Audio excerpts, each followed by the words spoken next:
Hello అండి అందరికీ. ఈరోజు ఈ వీడియోలో క్రాస్ కటింగ్ బ్లౌజ్ కటింగ్ అయితే చెప్తానండి. స్టిచ్చింగ్ వీడియో కూడా నెక్స్ట్ అప్లోడ్ చేస్తాను. చాలా క్లియర్‌గా అయితే చెప్తానండి. ఎక్కడ స్కిప్ చేయకుండా చూడండి. నేను కూడా వీడియో ఎక్కడ ఎడిట్ చేయకుండా ఎలా ఉన్నదో అలా పెట్టేశాను. ఫస్ట్ అయితే లైనింగ్ తీసుకున్నానండి. లైనింగ్ తీసుకొని మనకి ఇక్కడ ఇట్లా కోర్స్ లాగా ఉంటాయి కదండీ. అంటే ఫినిషింగ్ ఇట్లా నీట్‌గా వస్తది కదా! అది వచ్చేసి మనకి అపోజిట్ సైడ్ పెట్టుకోవాలనమాట. ఫోల్డింగ్ సైడ్ అనేది మన సైడ్ పెట్టుకోవాలి. కొత్తగా బ్లౌజ్ కుట్టుకుందాం అనుకున్న వాళ్ళు మాత్రం ఈ వీడియో ఎక్కడ స్కిప్ చేయకుండా అయితే చూడండి. చాలా క్లియర్‌గా చెప్తాను. లైనింగ్ అయితే నీట్‌గా వాష్ చేసుకున్న తర్వాత ఒకసారి అయితే ఐరన్ చేసుకోండి. ఐరన్ చేసుకోవడం వల్ల చాలా నీట్‌గా ఉంటుందనమాట. మనం కటింగ్ కూడా చాలా ఈజీగా చేసుకోగలుగుతాం. సో, ఫస్ట్ అయితే ఇక్కడ మనకి ఎగువ దిగువ అంటే ఎక్కువ తక్కువ ఉంది కాబట్టి నేనైతే స్కేల్‌తో ఒక లైన్ అయితే డ్రా చేశానండి. సో, ఇప్పుడు మీ దగ్గర సైజ్ బ్లౌజ్ ఉంటే సైజ్ బ్లౌజ్ తీసుకోండి. తీసుకొని ఫస్ట్ దాని లెంత్ అనేది మనం చూసుకోవాలన్నమాట. మీ దగ్గర ఒకవేళ సైజ్ బ్లౌజ్ లేకపోయినా సరే మన సైజెస్‌తో కూడా మనము బ్లౌజ్ అయితే కటింగ్ చేసుకోవచ్చండి. అది కూడా చెప్తాను. సో, ఇక్కడ నేను లెంత్ అయితే చూసుకుంటున్నాను ఫస్ట్. ఇక్కడ లెంత్ వచ్చేసి 13.5 అయితే ఉందండి. సో, ఇది గుర్తుపెట్టుకోవాలి. సో, పక్కన పెట్టేస్తున్నాను చూడండి. ఇక్కడ మనకి ఖర్చుల కోసం కింద హాఫ్ ఇంచ్ అయితే పెట్టుకోవాలండి. చాలా క్లియర్‌గా అయితే చెప్తానండి. బిగినర్స్ కొత్తగా కటింగ్ చేసుకున్న వాళ్ళు కూడా ఇది చూసి ఈజీగా కట్ చేసేసుకోవచ్చు. అట్లయితే చెప్తాను ఎక్స్‌ప్లనేషను. సో, మనం కింద ఖర్చుల కోసం హాఫ్ ఇంచ్ వదులుకున్నాం కదా! అక్కడ ఈ బ్లౌజ్ పెట్టేసుకొని మనమైతే హైట్ అయితే డ్రా చేసుకోవాలి. అంటే మీకు డైరెక్ట్‌గా అయినా తీసుకోవచ్చు. లేదు అంటే ఇట్లా కూడా మార్క్ చేసుకోవచ్చనమాట. సో, కరెక్ట్ వచ్చిందా లేదా అనేది చూసుకోవాలి. చూసారు కదా! నేను బ్లౌజ్ పెట్టి ఏమంటారు హైట్ అయితే చెక్ చేసుకున్నానండి. సో, ఎక్కడికైతే ఉందో అక్కడికి అంటే మొత్తం అన్ని సైడ్‌లు ఈక్వల్ రావాలి కదా! సో, పెట్టుకొనైతే లైన్ డ్రా చేసుకున్నా. మళ్ళీ మనకి పైన కూడా మనకి హాఫ్ ఇంచ్ అనేది కావాలి కదా! స్టిచెస్ కోసము. సో, ఆ హాఫ్ ఇంచ్ కూడా తీసేసుకున్నాను. నెక్స్ట్ మనం లెంత్ పెట్టుకున్న తర్వాత షోల్డర్ అనేది మార్క్ చేసుకోవాలండి. ఆ షోల్డర్ కోసం అని చెప్పేసి నేనిట్లా బ్లౌజ్‌నైతే ఇట్లా ఫోల్డ్ చేసేసుకొని పెట్టుకున్నానండి. మనకి షోల్డర్ అయితే ఎక్కడికుందో దానికి ఒక హాఫ్ ఇంచ్ ఎక్స్ట్రా తీసుకోవాలి. ఎందుకంటే మనము హ్యాండ్ కూడా మనము స్టిచ్ చేస్తాం కదండీ హాఫ్ ఇంచ్. సో, దానికోసం హాఫ్ ఇంచ్ ఎక్స్ట్రా తీసుకోవాలి. సో, ఈ విధంగా తీసుకొని నేను ఒకసారి చూసుకుంటున్నాను కూడా టేప్ పెట్టేసి ఎంతుంది ఏంటనేది. షోల్డర్ మార్క్ చేసిన తర్వాత ఆర్మ్ హోల్ మార్క్ చేసుకోవాలండి. ఆర్మ్ హోల్ కోసము పైన నుంచి కింద వరకు మనకి సైడ్‌లలో అనేది ఎప్పుడైనా తీసుకోవాలండి. సో, ఇక్కడ చూస్తున్నారు కదా! కింద నడుము భాగం నుంచి పైన చంక భాగం వరకు అయితే ఇట్లా మార్క్ చేసుకున్నా. పైన హాఫ్ ఇంచ్ వచ్చేసి కుట్ల కోసం అయితే తీసుకున్నానండి. అండ్ చెస్ట్ కూడా మార్క్ చేసుకోవాలండి. మన సైజ్ బ్లౌజ్ అనేది కరెక్ట్‌గా పెట్టుకోవాలనమాట లైనింగ్ మీద పెట్టుకొని. ఈ విధంగా చెస్ట్ కూడా మార్క్ చేసేసుకున్నాను. నెక్స్ట్ నెక్ డీప్ అనేది కూడా మార్క్ చేసుకుంటున్నాను చూడండి. నెక్ డీప్ అనేది కూడా ఇక్కడ మార్క్ చేసేసుకొని పైన పావించ్ అనేది ఎక్స్ట్రా పెట్టాను. అన్నిటికి హాఫ్ ఇంచ్ ఇస్తాం కదా! కానీ నెక్ దగ్గర మాత్రం పావించ్ మాత్రం ఇవ్వాలండి. ఓకేనా? సో, కింద వేస్ట్ కూడా మార్క్ చేసుకున్నాం కదండీ బ్లౌజ్ పెట్టేసి. Waste, chest and arm hole కూడా మనం ఒకేసారి మార్క్ చేసుకుంటాం అనమాట. నెక్స్ట్ ప్లేట్స్ కోసమని 1 ఇంచ్ అయితే ఎక్స్ట్రా పెట్టుకున్నానండి. అండ్ ఆ తర్వాత 2 ఇంచెస్ అనేది మార్జిన్. 2 ఇంచెస్ అయినా పెట్టుకోవచ్చు, 1½ అయినా పెట్టుకోవచ్చండి. సో, నేను ఇక్కడ ఆర్మ్ హోల్ కూడా లైన్ అయితే మార్క్ చేసేసుకుంటున్నాను. లైన్ మార్క్ చేసేసుకుంది. ఇటు నుంచి కూడా ఒక లైన్ అయితే మార్క్ చేసేసుకున్నానండి. చెస్ట్ దగ్గర కూడా 2 ఇంచెస్ మార్జిన్ అనేది మార్క్ చేసేసుకున్నాను. ఇక్కడ వరకు అయితే అర్థమైందని అనుకుంటున్నా. నెక్స్ట్ ఇది వచ్చేసి 1.5 ఇంచెస్ అయితే పెట్టేసుకోవాలండి. ఆర్మ్ హోల్ దగ్గర పెట్టేసుకొని ఆర్మ్ కర్వ్ స్కేల్ తీసుకొని మనమైతే మార్కింగ్ వేసేసుకోవాలి. ఆర్మ్ కర్వ్ స్కేల్ లేకపోతే మీరు ఫ్రీ హ్యాండ్‌తో అయినా డ్రా చేసేసుకోవచ్చు. ఇట్లా లైన్ పెట్టుకోవడం వల్ల మధ్యలో. ఓకేనా? అండ్ నెక్స్ట్ ఇక్కడ వచ్చేసి షోల్డర్ చూసుకోవాలండి ఎంతుంది ఏంటనేది. షోల్డర్ చూసుకొని ఎంతైతే ఉందో అంతైతే పెట్టేసుకోవాలి మనం ఇక్కడ. సో, అటు సైడ్ ఒక హాఫ్ ఇంచ్‌కి అనేది వదిలేసుకోవాలనమాట మనకి ఆర్మ్ హోల్ సైడ్. అండ్ ఇటు నెక్ సైడ్ ఒక పావు ఇంచ్ అనేది వదిలేసుకోవాలండి. వదిలేసుకొని మిగతాది నెక్ అనమాట. ఓకే. అండ్ నేను ఇక్కడ నెక్ డీప్ అనేది చెక్ చేసుకుంటున్నాను ఒకసారి. నెక్ డీప్ ఆల్రెడీ మనము సైజ్ బ్లౌజ్ ఉన్నప్పుడు మనం మార్క్ చేసేసుకున్నాం కదా! సో, ఇప్పుడైతే లైన్స్ మార్క్ చేసేసుకోవాలండి. లైన్స్ కొట్టేసుకోవాలి. ఒక డబ్బా షేప్ అనేది రావాలనమాట. ఇప్పుడు మళ్ళీ నేను మన సైజ్ బ్లౌజ్ ఉంటే సైజ్ బ్లౌజ్ పెట్టేసుకొని ఈ విధంగా అయితే పెట్టేసుకుంటున్నానండి. నెక్ రౌండ్ అనేది కరెక్ట్‌గా రావడం కోసం అయితే మనము ఇట్లా పెట్టేసుకోవాలి. చూస్తున్నారు కదా! ఇట్లా లోపలికి అంటే ఫ్రంట్ పార్ట్ అనేది లోపలికి అనేసుకోవాలి. అనేసుకొని ఈ విధంగా పెట్టుకోవడం వల్ల మనకి ఆ నెక్ రౌండ్ అనేది ఎలా ఉందనేది ఈజీగా తెలుస్తుందనమాట. సో, సైజ్ బ్లౌజ్‌తో నెక్ రౌండ్ మార్క్ చేసుకున్నాం కదా! సో, దీనికి ఒక పావించ్‌కి ముందరికి మనం మార్క్ చేసుకోవాలనమాట సేమ్. ఆల్రెడీ మనం లైన్స్ కొట్టుకున్నాం చూడండి. ఎందుకంటే స్టిచెస్ కోసం కావాలి కదా పావించు. సో, అందుకోసం పావించ్ అయితే ముందరకు పెట్టేసుకున్నాను. ఇంతే అండి, మనకి బ్యాక్ నెక్ అయితే అయిపోయింది. సో మధ్యలో ప్లేట్ వస్తుంది కదా, ప్లేట్ కోసము మనకి ఎక్కడికైతే వేస్ట్ సైజ్ వచ్చింది కదా, waste size plus 1 inch plate కోసం పెట్టాం కదా, ఆ రెండు అట్లా ఫోల్డ్ చేయడం వల్ల మిడిల్లోకి మనకి మధ్యలో అయితే ఒక ప్లేట్ అనేది వస్తుంది. సో సైజ్ బ్లౌజ్లో చూసుకుంటున్నాను అది ఎంత హైట్ ఉంది ఏంటి అనేది. మ్యాక్సిమం 4.5 ఇంచెస్ పెట్టుకుంటే సరిపోతుందండి మనం ప్లేట్ అనేది. సో ఈ విధంగా ప్లేట్ పెట్టేసుకోవాలి. అటు హాఫ్ ఇంచ్ ఇటు హాఫ్ ఇంచ్ వచ్చేసి ఖర్చుల కోసం అయితే పెట్టేసుకోవాలండి. అంతే. ఇంకా మీ దగ్గర వీలర్ ఉంటే మాత్రం వెనకాల సైడ్ కూడా ఇట్లా అయితే మార్క్ చేసేసుకోండి వీలర్ తోటి. వీలర్ లేకపోతే ఏదైనా స్కేల్ లాంటిది లేదంటే ఏదైనా ఉంటే దాంతో కూడా మీరు ఇట్లా గట్టిగా మార్క్ చేసుకున్నారంటే వెనకాల కూడా పడిపోతుంది అనమాట. వర్క్ అనేది ఫాస్ట్గా అయిపోతుంది. నేను ఇక్కడ రౌండ్ కూడా మార్క్ చేసేసుకుంటున్నానండి వెనకాలకి. రౌండ్ మార్క్ చేసుకున్నా, అలానే ప్లేట్ కూడా మార్క్ చేసేసుకున్నాను. ఇప్పుడైతే కటింగ్ చేసేసుకుంటున్నానండి. ఇంతే, మనకి బ్యాక్ నెక్ అనేది అయిపోయింది. దీనిలో ఎలాంటి డౌట్ ఉన్నా సరే కింద అయితే కమెంట్ చేయండి. బిగినర్స్ అయితే చూడండి, అర్థమవుతుంది కదా. ఒకవేళ మీకు ఇది కూడా అర్థం కాకపోతే కింద కమెంట్ చేయండి, ఇంకా క్లియర్గా ఎక్స్ప్లెయిన్ చేయడానికి అయితే ట్రై చేస్తాను. సో చూస్తున్నారు కదా, వీలర్ తోటి మనం అనుకుంటే వెనకాల కూడా మనకి ఎట్లా పడిపోయిందో ప్రింట్ లాగా. సో ఇట్లా ఈజీగా అయితే మనకు ఉంటుంది అనమాట. ఎందుకైనా మంచిదని నేను ఒక ఖర్చు కూడా పెట్టుకుంటున్నాను. ఇట్లా మిడిల్ కూడా ఒక ఖర్చు పెట్టుకోవాలండి. మనకి నెక్ కూడా చూసారు కదా, ఆల్రెడీ మార్క్ చేసేసుకున్నాను ముందర. అంటే వీలర్ తోటి అనుకున్నాం కాబట్టి వెనకాల కూడా పడిపోయింది. ఇంతే అండి, ఇంకా బ్యాక్ నెక్ అయితే అయిపోయింది. బ్యాక్ పార్ట్ని బేస్ చేసుకొని మనం ఫ్రంట్ పార్ట్ అయితే డ్రా చేస్తామండి. సో క్లాత్ని మనము ఈ విధంగా తిప్పేసుకొని నేను ఇట్లా బ్యాక్ పార్ట్ అయితే దీని మీద వేసేసుకున్నానండి. మనకి క్లాత్ కింద లైనింగ్ క్లాత్ వచ్చేసి ఫోల్డింగ్లోనే ఉండాలి. సో ఈ విధంగా క్రాస్గా పెట్టేసుకోవాలన్నమాట. క్రాస్ కటింగ్ బ్లౌజ్ అయితే, అది స్ట్రైట్ కట్ బ్లౌజ్ అనుకోండి. ఇందాక బ్యాక్ పార్ట్ ఎట్లయితే పెట్టామో అట్లనే పెట్టేసుకోవాలి. సో ఇట్లా బ్యాక్ పార్ట్ పెట్టిన తర్వాత మార్కర్ తీసుకొని దానికి సైడ్లలో అయితే ఇట్లా లైట్గా మార్క్ చేసేసుకోవాలండి ఆ షేప్ని మొత్తము. ఇలా మార్క్ చేసుకున్న తర్వాత వీలర్ తీసుకొని నేను ఆర్మ్ హోల్కి మనకి ఇట్లా స్ట్రైట్ లైన్ అడ్డంగా లైన్ ఒక లైన్ అయితే ఉంది కదండి, దాని దగ్గర అయితే వీలర్తో అయితే రబ్ చేసుకుంటున్నాను. సో మనకి వెనకాల కూడా పడడానికి, ఎందుకంటే మనం ఫ్రంట్ పార్ట్లో మనకి కొంచెం ఆర్మ్ హోల్ అనేది డీప్ తీసుకుంటాం కదా. సో దానికోసం అయితే వీలర్ తోటి ఇట్లా మార్కింగ్ అయితే చేసుకున్నానండి, రబ్ చేసుకున్నాను. చూసారు కదా, మనకి మార్కింగ్ అయితే పడిపోయింది. సో ఇప్పుడు మనకి ఈజీగా ఉంటుంది అనమాట. ఫ్రంట్లో కూడా మనము ఈజీగా డీప్ అనేది తీయొచ్చు. ఇక్కడ నెక్స్ట్ క్రాస్ పట్టి తీసుకుంటున్నానండి. సో సైజ్ బ్లౌజ్ తీసుకొని ఇక్కడ మనకి ఫస్ట్ మెయిన్ ప్లేట్ వస్తుంది కదండి, అక్కడ చూసుకోవాలి క్రాస్ పట్టి ఎంత ఉంది అనేది చూసుకోవాలండి. సో దాన్ని బట్టి ఇక్కడ మనం అయితే వేసుకోవాలన్నమాట. ఇక్కడ 2 ఇంచెస్ అయితే తీసుకుంటున్నాను. మ్యాక్సిమం అన్ని బ్లౌజెస్కి 2 ఇంచెసే తీసుకోవాలండి, సరిపోతుంది. ఇంకా వాళ్ళు ఇచ్చే సైజు బ్లౌజ్ని బట్టి మనం తీసుకుంటే అయిపోతుందండి. సో ఇక్కడ 2 ఇంచెస్ తీసుకొని నేనైతే లైన్ మార్క్ చేసేసుకుంటున్నాను. చెస్ట్ ఎక్కువగా ఉందనుకోండి తక్కువ తీసుకోవాలన్నమాట. అంటే పావు తక్కువ 2, 1.5 కూడా కొంతమంది తీసుకుంటారు అనమాట. అదే తక్కువగా ఉంటే 2 ఇంచెస్ 2.5 అలా కూడా తీసుకోవచ్చండి. ఇంకా చాలా సన్నంగా ఉంటారు చూడండి, పీలగా, అలాంటి వాళ్ళైతే 3 కూడా తీసుకోవచ్చు. సో ఇప్పుడు నేను ఇక్కడ బ్లౌజ్ హైట్ అనేది చూస్తున్నాను. బ్యాక్ హైట్ చూసేసాము, ఫ్రంట్ హైట్ మనకి క్రాస్ పట్టి కాకుండా కింద మెయిన్ ప్లేట్ పెడతాం కదండి, మెయిన్ అది ఫ్రిల్. సో అక్కడికి మనం చూసుకోవాలన్నమాట ఎంత ఉంది ఏంటి అనేది. సో ఇక్కడ నేను షోల్డర్ దగ్గర 1/2 ఇంచ్ ఉంది కదా, అక్కడికి పెట్టుకొని అక్కడ నుంచి కింద మనకి మెయిన్ ప్లేట్ అంటే మెయిన్ ఫ్రిల్ పెడతాం కదండి, అక్కడికి ఎంత ఉందనేది చూసుకొని మార్క్ చేసుకుంటున్నాను అనమాట.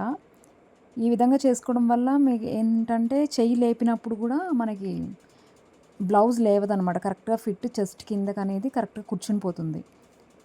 కొంతమంది ఏంటంటే బ్యాక్ సైజ్ ఎంత తీసుకున్నామో ఫ్రంట్ అలానే తీసేసుకుంటారు అనమాట. అలా కాదు, ఫ్రంట్ కూడా మనం కంపల్సరీ లెంత్ అనేది చూసుకోవాలండి. కొంతమందికి బ్రెస్ట్ అనేది ఎక్కువ ఉంటుంది, కొంతమంది తక్కువ ఉంటుంది. సో దాన్ని బట్టి అయితే తీసుకోవాలి. సో ఇక్కడ నేను ఇంకోసారి చెక్ చేసుకుంటున్నానండి. చెక్ చేసుకొని చూసుకొని అయితే మార్కింగ్ చేసుకున్నాను. సో ఇక్కడికైతే వచ్చిందనమాట. సో ఇక్కడికి వచ్చింది. మనకి మళ్ళీ స్టిచ్చింగ్ కోసం కావాలి కదా ఒక 1/2 ఇంచ్. సో స్టిచ్చింగ్ కోసం కింద 1/2 ఇంచ్ అయితే పెట్టాను అనమాట. సో ఇక్కడ సైడ్ ఒక 1 ఇంచ్ అయితే పెట్టుకోవాలండి. ఎప్పుడంటే షేప్ కోసం అనేది 1 ఇంచ్ అనేది పెట్టుకుంటాం అనమాట ఇక్కడ మనము. అయితే మనకి ఫ్రంట్ హుక్స్ కదండి, సో మనకి ఇక్కడ నేనైతే 1/2 ఇంచ్ అయితే లైన్ మార్క్ చేసేసుకుంటున్నాను. ఎప్పుడైనా హుక్స్ పట్టి కాజా పట్టి మనం ఫ్రంట్ సైడ్ పెట్టుకుంటే కంపల్సరీ ఈ విధంగా తీసుకోవడం వల్ల ఏంటి అంటే 1/2 ఇంచ్ ముందర తీసుకోవడం వల్ల మనకి ఏంటి, మీరు బ్లౌజ్ ఫోల్డ్ చేసినప్పుడు మీరు చూడొచ్చు హుక్స్ కాజా అనేది పక్క అంటే ఒకదాని మీద ఒకటి వచ్చేస్తుంది అనమాట. దూరం దూరం కాకుండా ఒకదాని మీద ఒకటి వచ్చేసి కరెక్ట్ ఫిట్టింగ్ అనేది ఉంటుంది. ఓకేనా. సో ఇప్పుడు మనకి మెయిన్ పెద్ద ప్లేట్ ఉంటుంది కదండి, అది పెట్టుకోవడానికి నేనైతే మార్క్ చూసుకుంటున్నాను ఎక్కడి వరకు ఉంది ఏంటి అనేది. సో చూసుకొని అయితే పెట్టుకుంటున్నానండి ఇక్కడ. మీరు కూడా మీ సైజ్ బ్లౌజ్ ఎంత అయితే ఉంటుందో అంత చూసి అయితే పెట్టుకోవాలి. సో ఇట్లా పెట్టుకొని ఇక్కడ నుంచి మనము ఎంత తీసుకోవాలనేది చూసుకోవాలి. చెస్ట్ ఎక్కువ ఉన్న వాళ్ళైతే 2 ఇంచెస్ తీసుకోవాలి, 2.5 కూడా తీసుకోవాలండి. బాగా చెస్ట్ ఉన్నవాళ్ళు. నార్మల్గా ఉన్నవాళ్ళు 1.5 తీసుకున్నా అయిపోతుంది. సో ఇక్కడ నుంచి నేను ఇట్లా క్రాస్గా చెక్ చేసుకుంటున్నాను. సో నాకు 2.5 అయితే వచ్చిందనమాట. చూస్తున్నారు కదా, 2.5 అయితే ఇక్కడ కూడా 2.5 వచ్చింది. సో అట్లా అంటే బిగినర్స్ అయితే ఒక 2-3 సార్లు ఇలా చెక్ చేసుకోండి. కటింగ్ కాబట్టి చాలా జాగ్రత్తగా చూసుకోవాలి, కట్ చేయాలండి. సో ఇక్కడ నేను 2 ఇంచెస్ తీసుకొని ఇట్లా కొంచెం పైకి అయితే అంటే పైకి మార్క్ చేసుకొని లైన్ అయితే మార్క్ చేసేసుకున్నాను. అంతే అండి. పైన ఇక్కడ మనం డీప్ తీసుకోవాలి కదా, ఒక 1/2 ఇంచ్. సో 1/2 ఇంచ్ డీప్ ఇట్లా వీడియోలో చూపిస్తున్నట్టుగా అయితే 1/2 ఇంచ్ డీప్ తీసుకోవాలండి. మనం లైన్స్ మార్క్ చేసుకోవడం వల్ల మనకు కొంచెం ఈజీగా ఉంటుందన్నమాట. ఇట్లా ఈ విధంగా మీరు కావాలంటే కింద నుంచి మనం ఎక్కడైతే మార్క్ చేసుకున్నామో అక్కడికి 1 ఇంచ్ పెట్టుకొని కూడా మీరు 1/2 ఇంచ్ అనేది మార్క్ చేసేసుకోవచ్చు. సో ఇప్పుడు ఇంకా మనం నెక్ డ్రా చేసేసుకుంటే అయిపోతుందండి. సో నెక్ కోసము నేను ఫ్రంట్ సైజ్ బ్లౌజ్ అయితే తీసుకుంటున్నానండి. తీసుకొని ఈ విధంగా దీని మీద అయితే ప్లేస్ చేసేసుకోవాలి. లైనింగ్ మీద పెట్టేసుకొని ఇక్కడ మనకి ఎక్కడైతే మనకి 1/2 ఇంచ్ వదిలాం కదండి షోల్డర్ కోసం, అక్కడికి పెట్టుకొని కరెక్ట్గా పెట్టి అయితే చూసుకోవాలండి ఎక్కడికి వస్తుంది అనేది. చూసారు కదా, ఇక్కడికి వచ్చింది. మరి మనకి స్టిచ్చింగ్ కోసం కావాలి కదండి ఒక 1/2 ఇంచు. సో దానికోసం అయితే 1/2 ఇంచ్ ఎక్స్ట్రా తీసుకున్నాను. కరెక్ట్గా పెట్టుకోవాలండి. మీరు ఒకవేళ మీకు జరిగిపోతుంది, క్లాత్ ఉండట్లేదు అని అనుకుంటే పిన్స్తో సెక్యూర్ చేసుకొని మీరైతే లైన్స్ అయితే మార్క్ చేసుకోండి. లేదు మా దగ్గర సైజ్ బ్లౌజ్ లేదు, మేము ఎలా మార్క్ చేసుకోవాలి అనుకుంటే పైన ఫర్ సపోజ్ ఎగ్జాంపుల్ మీరు 2 ఇంచెస్ నెక్ తీసుకున్నారనుకోండి, దానికి మీకు డీప్గా ఎక్కువ కావాలి అనుకుంటే దానికి +1 యాడ్ చేసి 3 ఇంచెస్ తీసుకొని కింద మీరు రౌండ్ మార్క్ చేసుకోవచ్చండి. లేదు అంటే ఒక 0.5 ఎక్కువ తీసుకొని మార్క్ అయితే చేసుకోవచ్చు. సో ఇక్కడ నేను హైట్ చూసుకుంటున్నాను ఎంత వచ్చింది ఏంటనేది. చూసారు కదా, సైజ్ బ్లౌజ్ని బట్టి అయితే నేను మార్క్ చేసేసుకున్నాను రౌండ్. సో నెక్స్ట్ డాట్స్ అయితే మార్క్ చేసుకోవాలండి. అంటే ఎంత హైట్ లెంత్ అనేది మార్క్ చేసుకోవాలి. అది కూడా సైజ్ బ్లౌజ్ని బట్టి అయితే మార్క్ చేసేసుకుంటున్నాను ఇక్కడ. ఒకవేళ మీ దగ్గర సైజ్ బ్లౌజ్ లేదు అంటే చెస్ట్ ఎక్కువ ఉన్న వాళ్ళకి మెయిన్ డాట్ అనేది 1.5, పావు తక్కువ 2 లేదంటే 2 ఇంచులు తీసుకుంటే సరిపోతుందండి. ఈ మధ్యలో చెస్ట్ని బట్టి తీసుకోవాలి. సైడ్లు 2.5, 2.5 వరకు అయితే తీసుకోవచ్చండి. అండ్ ఇటు మనకి ఆర్మ్ హోల్ సైడ్ ఒక డాట్ ఉంటుంది కదా, ఆ డాట్ వచ్చేసి 3, 3.5, 4 వరకు తీసుకోవచ్చు. సో చూస్తున్నారు కదా, ఇక్కడ నేను సైజ్ బ్లౌజ్ని బట్టి అయితే తీసేసుకుంటున్నానండి. ఈ విధంగా తీసుకున్నాను. సో 2 ఇంచులు అయితే ఉందన్నమాట. అండ్ సైడ్ డాట్ వచ్చేసి 2.5. అలానే ఈ మిడిల్ డాట్ అంటే ఆర్మ్ హోల్ సైడ్ ఉన్న డాట్ వచ్చేసి 3.5. సో అంత పెట్టేసుకొని అయితే మార్క్ చేసేసుకుంటున్నానండి మిడిల్కి. నెక్స్ట్ వచ్చేసి ఇక్కడ సైడ్ డాట్ తీసుకుంటున్నానండి. సైడ్ డాట్ మిడిల్లోకి తీసుకోవాలి. మిడిల్లోకి మార్క్ చేసేసుకొని ఇక్కడ 2.5 ఇంచులు అయితే తీసేసుకున్నానండి. సైడ్ డాట్కి హాఫ్ ఇంచ్ ఆర్ పావు ఇంచే తీసుకుంటామండి. దీనికి కూడా జస్ట్ పావు ఇంచే తీసేసుకున్నాను. ఇట్లా ఈ విధంగా అయితే మార్క్ చేసుకున్నది వెనకాల కూడా పడేలాగా అయితే మీరు వీలర్ యూస్ చేసేసి మార్క్ చేసేసుకోండి. మనకి ఫ్రంట్ బ్యాక్ విడ్త్ అనేది అంటే వేస్ట్ అనేది కరెక్ట్ ఉందా లేదా అని చూసుకోవాలంటే ఈ విధంగా చూసుకోవాలండి. బ్యాక్ తీసుకొని దాని ఎంత ఉందో మొత్తం చూసుకోవాలండి. చూసుకొని -1 చేయాలి. ఎందుకంటే మనము 1 ఇంచ్ ఇక్కడ డాట్ కోసము బ్యాక్లో డాట్ కోసం అయితే 1 ఇంచ్ తీసుకున్నాం కదా. సో అది మైనస్ చేసేసి ఇక్కడ అంత కరెక్ట్ ఉందా అనేది చూసుకోవాలన్నమాట. అక్కడ పావు ఇంచ్ వదిలేసేసి అండ్ ఇక్కడ మనం 2 ఇంచెస్ తీసుకున్నాం కదా, అది కూడా వదిలేసేసేయాలన్నమాట. ఇట్లా వదిలేసేసుకొని అయితే చూసుకోవాలి. మనకి ఎక్కడికైతే డాట్ వచ్చిందో ఆడికైతే చూసుకోవాలండి. మనకు ఒక 0.1 ఇంచ్ మాత్రమే మనకి డిఫరెన్స్ ఉందన్నమాట.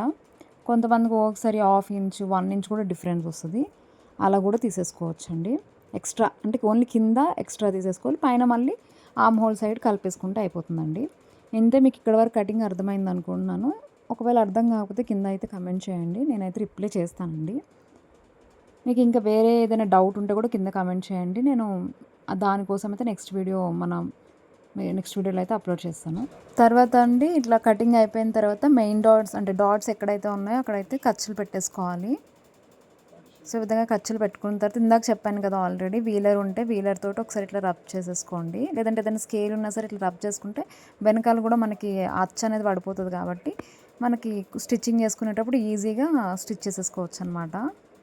ఫాస్ట్గా అయిపోతుంది స్టిచ్చింగ్. సో ఇంతే అండి, మనకి ఫ్రంట్ కూడా అయిపోయింది. కింద క్రాస్ పట్టీ కావాలి కదా. సో క్రాస్ పట్టీ కోసం ఏం చేయాలంటే బ్యాక్ పార్ట్ పెట్టుకొని దాని మీద మనము పైన ఫ్రంట్ పార్ట్ అనేది పెట్టాలండి. పెట్టేసుకుంటే మనకి ఈజీగా తెలుస్తుంది అనమాట. చూపిస్తాను చూడండి. ఇట్లా ఈ విధంగా కింద బ్యాక్ పార్ట్ పెట్టేసి దాని మీద ఫ్రంట్ పెట్టేసుకున్నాం కదా. ఇప్పుడు మనం సైజెస్ చూసుకోవాలన్నమాట టేప్ తోటి. ఇప్పుడు ఇట్లా పెట్టుకొని ఇప్పుడు మనకి ఇక్కడ ఈ డాట్ ఉంది కదండి, అంటే ఇప్పుడు పెట్టాను కదా, దానికి ఒక 1/2 ఇంచ్ పైన, ఎందుకంటే మనకు స్టిచ్చింగ్ కూడా కావాలి కదా. సో దానికి ఆ గీతకి పైన 1/2 ఇంచ్ ఇట్లా వదిలేసుకొని కింద వరకు మనకి ఈ నడుము వరకు ఎంత ఉందో అయితే చూసుకోవాలండి మనము. సో అంత తీసుకోవాలన్నమాట. ఇక్కడ నాకైతే 3.5 అయితే వచ్చిందండి. 3.5 అయితే వచ్చింది. సో ఇటు 3.5 అండ్ ఆ చివరి కూడా ఎంత ఉందో అనేది చూసుకోవాలన్నమాట ఇక్కడ. అంతే అండి, 2 దగ్గర చూసుకుంటే మనకు సరిపోతుంది. ఇక్కడ వచ్చేసి 3.25 అయితే ఉందండి. సేమ్ ఇది కూడా సేమ్ 1/2 ఇంచ్, అంటే మనకి ఎక్కడికైతే ఉందో దానికి 1/2 ఇంచ్కి పైన పెట్టుకొని చూసుకోవాలన్నమాట స్టిచెస్ కోసము.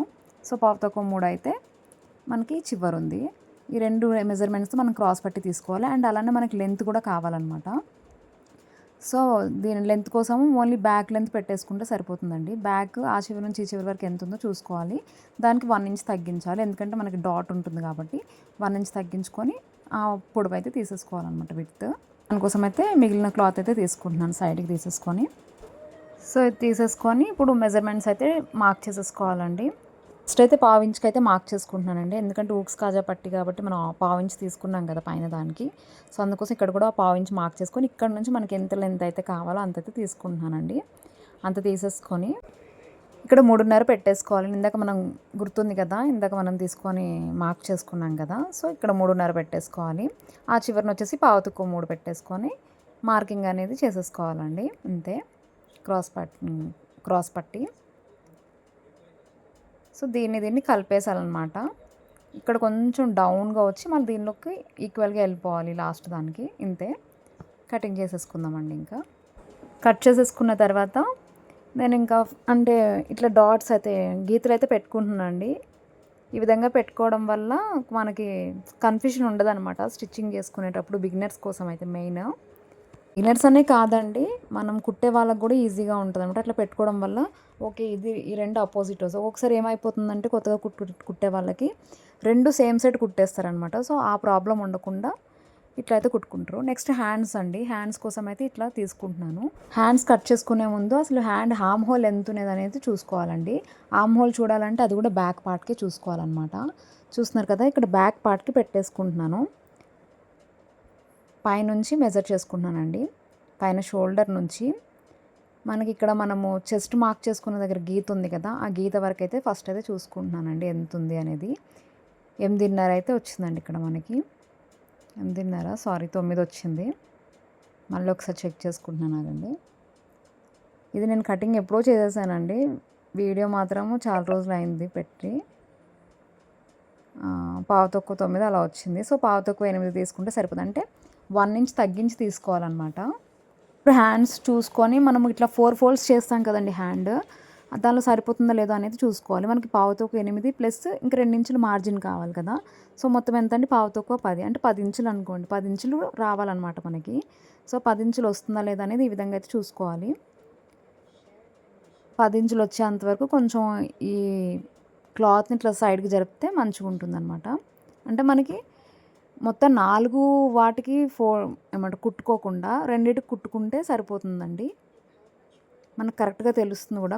నార్మల్గా అయితే మొత్తం అది ఎంత ఉందో అంతవరకు ఫోల్డ్ చేసేసి నార్మల్గా అయితే కట్ చేస్తారు కొంతమంది. అలా కాకుండా ఈ విధంగా కట్ చేయండి. అంటే మనకు మొత్తం ఆమ్ హోల్ ఎంత వస్తుందో చూసుకొని అక్కడ వరకు క్లాత్ ఇట్లా కొంచెం జరుపుకొని పెట్టుకోవాలన్నమాట. పెట్టుకొని ఈ విధంగా సెట్ చేసుకోవాలి. సో ఇప్పుడు నేను సైజ్ బ్లౌజ్ అయితే ఈ విధంగా పెట్టేస్తున్నానండి హైట్ కోసము. సో లెంత్ అయితే చూసుకుంటున్నాను అనమాట. ఇక్కడ లెంత్ వచ్చేసి మనకి ఇక్కడ 9.5 ఇంచ్ అయితే వచ్చిందండి. సో 9.5 అంటే మనకి +1 యాడ్ చేయాలి, 10.5 ఇంచులు అయితే రావాలన్నమాట ఇక్కడ. సో 10.5 ఇంచులు రావాలి కాబట్టి కింద 1/2 ఇంచ్ పైన 1/2 ఇంచ్ మనకి ఖర్చులకు పోతుంది కదా. సో అందుకోసం 10.5 అనమాట. సో 10.5 తీసుకొని మార్కింగ్ అయితే పెట్టేసుకుంటున్నాను ఈ విధంగా. నెక్స్ట్ వచ్చేసి ఆమ్ హోల్ మనం పెట్టుకోవాలన్నమాట. ఆమ్ హోల్ ఎంత అన్నానండి ఇందాక, 9:15 కదా +2 అంతకు పెట్టుకొని మార్కింగ్ అయితే చేసేసుకోవాలి. కింద మనకు హ్యాండ్ లూజ్ కూడా తీసేసుకోవాలండి. సైజ్ బ్లౌజ్ పెట్టి హ్యాండ్ లూజ్ కూడా తీసేసుకున్నాను. ఇక్కడ 5.25 ఇంచులు అయితే వచ్చిందనమాట కింద హ్యాండ్ లూజు. సో ఇక్కడ నేను సైడ్కి చెక్ చేసుకుంటున్నా అంత ఉందా లేదా అనేది చెక్ చేసేసుకొని పెట్టుకోవాలి. ఈ విధంగా పెట్టేసుకొని నార్మల్గా అయితే పైన 3 ఇంచులు డౌన్ పెట్టేసుకుంటే సరిపోతుందండి. సో ఇక్కడ ఒక 1 ఇంచ్ తీసుకోవాలండి. 1.5 అలా తీసుకొని ఈ విధంగా అయితే మార్క్ అయితే వేసేసుకోవాలి. లేదంటే మీ దగ్గర హ్యాండ్ కర్వ్ స్కేల్ ఉంటే అది కూడా యూస్ చేసేసుకోవచ్చు. సో వీడియోలో చూపిస్తున్నట్టుగా అయితే మార్క్ చేసేసుకోండి. నా ప్రీవియస్ వీడియోస్లో అన్నిట్లో చాలా వరకు అయితే హ్యాండ్ కటింగ్ క్లియర్గా చెప్పానండి. ఎవరికైనా అర్థం కాకపోతే ఆ వీడియోస్ చూడండి ఒకసారి. సో ఇక్కడ మనకి కొంచెం తక్కువ అయింది కదా, సో దానికోసం అయితే క్లాత్ని అయితే సెట్ చేస్తున్నానండి. దానికి సరిపడా క్లాత్ తీసేసుకొని అయితే పక్కన పెట్టేసుకోవాలి. కుట్టుకునేటప్పుడు అయితే మీకు చూపిస్తాను. సో ఇంతే అండి, అన్ని కటింగ్స్ అయిపోయినాయి. ఇప్పుడు లైనింగ్ కటింగ్ అయింది కాబట్టి మనం ఒరిజినల్ కట్ చేయాలి. సో ఒరిజినల్ అయితే తీసుకొని ఫస్ట్ మనం హ్యాండ్స్ అయితే కట్ చేసుకోవాలి ఒరిజినల్ కట్ చేసేటప్పుడు. సో ఈ విధంగా 4 ఫోల్డ్స్ చేసేసుకొని హ్యాండ్ అయితే పెట్టేసుకొని కట్ చేసుకుంటున్నానండి. ఒక 1/2 ఇంచ్ ఎక్స్ట్రా పెట్టుకొని అయితే హ్యాండ్ కట్ చేసేసుకోవాలి. ఇప్పుడు హ్యాండ్ అయిపోయిన తర్వాత మనం back part, front part, cross పట్టీలు తీసేస్తే అయిపోతుంది అనమాట. సో దానికోసము క్లాత్ని అయితే ఇట్లా ఓపెన్ చేసి పెట్టుకున్నానండి, రివర్స్లో పెట్టేసుకొని. దీన్ని అయితే లైనింగ్ని దీని మీద ప్లేస్ చేసేసుకోవాలండి, ఇట్లా పరిచేసుకొని. నేనైతే డైరెక్ట్ అంటే 1/2 ఇంచ్ ఎక్స్ట్రా పెట్టి కట్ చేయట్లేదండి, గమ్ పెట్టేస్తున్నాను. మన దగ్గర B700 అని చెప్పేసి గమ్ ఉంటుంది కదా, మనకి మీషోలో కూడా అవైలబుల్ ఉందండి. మనకి ఇట్లా చేయడం వల్ల పని కొంచెం తొందరగా అయిపోతుంది అనమాట. గంటన్నర పట్టాల్సిన బ్లౌజ్ వచ్చేసి మనకి అరగంట లోపే కుట్టేసుకుంటామండి. మనకి మెయిన్ ఇది ఎక్కువ బాగా దేనికి యూజ్ అవుతుందంటే, కొన్ని క్లాతులు ఉంటాయి కదండి, చాలా అంటే జార్జెట్ క్లాతులు ఉంటాయి కదండి, లూజ్గా జారిపోయి, అలాంటి వాటికి అయితే చాలా బాగా యూజ్ అవుతుందండి ఈ గమ్ పెట్టుకోవడం అయితే. సో ఈ విధంగా గమ్ పెట్టేసుకుంటున్నానండి. హ్యాండ్స్కి అయితే మనం గమ్ పెట్టలేం కదా, ఎందుకంటే రివర్స్ చేసి కుడతాం కాబట్టి హ్యాండ్స్కి అయితే గమ్ పెట్టలేను. ఫ్రంట్ పార్ట్కి, బ్యాక్ పార్ట్కి అయితే పెడతాను. క్రాస్ పట్లు కూడా నార్మల్గానే కట్ చేసేసుకుంటాం అనమాట. సో ఈ విధంగా గమ్ పెట్టేసిన తర్వాత వీలైతే ఒకసారి ఐరన్ చేసేసుకోవచ్చు అండి. లేదు అంటే కొంతసేపు అయిన తర్వాత, అంటే కొంతసేపు అంటే ఒక 1 మినిట్ లోపలనే కట్ చేసేసుకుంటే అయిపోతుందండి. నెక్స్ట్ దీన్ని ఇట్లా పెట్టేసుకొని నేను ఫ్రంట్ పార్ట్ కూడా వేస్తున్నానండి. ఇక్కడ మనకి కన్ఫ్యూజన్గా ఉండకుండా మనమైతే ఒకసారి ఫ్రంట్ పార్ట్ మీద ఇటు సైడ్కి అటు సైడ్కి మార్కింగ్ చేసేసుకుందామండి, అంటే అపోజిట్ అనమాట. లేదు అంటే రెండు ఒకే సైడ్ వేసామంటే మళ్ళీ అదొక మనకి ఏమంటారు, మళ్ళీ అదొక టెన్షన్ కదా. సో అందుకోసం ఇట్లా మార్క్ చేసుకుంటే మార్కింగ్ పైన వచ్చే సైడ్ 2 పెట్టుకున్నాం అనుకోండి, అపోజిట్ సైడ్స్ వచ్చేస్తాయి అనమాట, 2 సేమ్ డైరెక్షన్లో కాకుండా. సో ఈ విధంగా పెట్టేసుకొని అయితే దీన్ని కూడా పేస్ట్ చేసేసుకోవాలి. ఇవన్నీ దీన్ని కూడా గమ్తో అతికిచ్చేసాను అనమాట. ఇప్పుడు కట్ చేసేసుకుంటే అయిపోతుంది. సో అన్నీ కట్ చేసుకున్నానండి, front part, back part cut చేసేసుకున్నాను అనమాట. దీనికి ఎక్స్ట్రా మనం గమ్ పెట్టేసాం కాబట్టి అది ఎంత ఉందో అంత కట్ చేసేసుకుంటే అయిపోతుందండి. సో 3 పార్ట్స్ అయిపోయినాయి. నెక్స్ట్ క్రాస్ పట్టి అయితే కట్ చేసేద్దామండి. అదొక్కటే ఉంది, అయిపోతుంది ఇంకా తర్వాత. సో మిగిలిన క్లాత్ చూసుకోవాలి, ఎక్కడ మనకి కంఫర్ట్గా ఉంటుంది క్రాస్ పట్టి కట్ చేయడానికి అనేది చూసుకొని కట్ చేసేసుకోవాలన్నమాట. సో కట్ చేసేసానండి అన్నీ.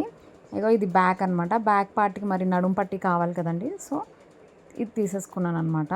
మనం లైనింగ్లోనే కట్ చేసేసుకోవాలి. నెక్స్ట్ ఇది ఫ్రంట్ పార్ట్, ఒక్కొక్కటి చూపిస్తున్నానండి మీకు. సో ఇది ఫ్రంట్ పార్ట్ అనమాట. ఈ విధంగా సెట్ చేసి పెట్టుకున్నారనుకోండి, మీరు ఓపెన్ చేయగానే టకటక స్టిచ్ చేసేవచ్చు అనమాట, ఇంకా లేచే పని ఉండదు.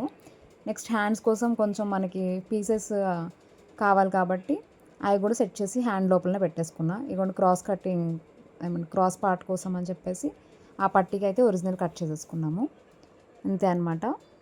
నెక్స్ట్ వచ్చేసి మనకి మెడ పట్టీలు కావాలి కదండి, క్రాస్వి. సో ఆ క్రాస్ పట్టీలు అయితే తీసేసుకున్నాం అనమాట. ఈ విధంగా తీసుకొని ఒక దగ్గర ఫోల్డ్ చేసేసి అయితే పెట్టేసుకుంటున్నాను. మీకు స్టిచ్చింగ్ వీడియో కూడా నెక్స్ట్ పెడతానండి, అప్లోడ్ చేస్తాను. దీనిలో ఎలాంటి డౌట్ ఉన్నా సరే కింద కమెంట్ చేయండి. నా ఎక్స్ప్లెనేషన్ నచ్చితే ప్లీజ్ లైక్ చేయండి. మీకు వీడియో యూజ్ అయితే మాత్రం కింద కమెంట్ చేయడం మర్చిపోకండి.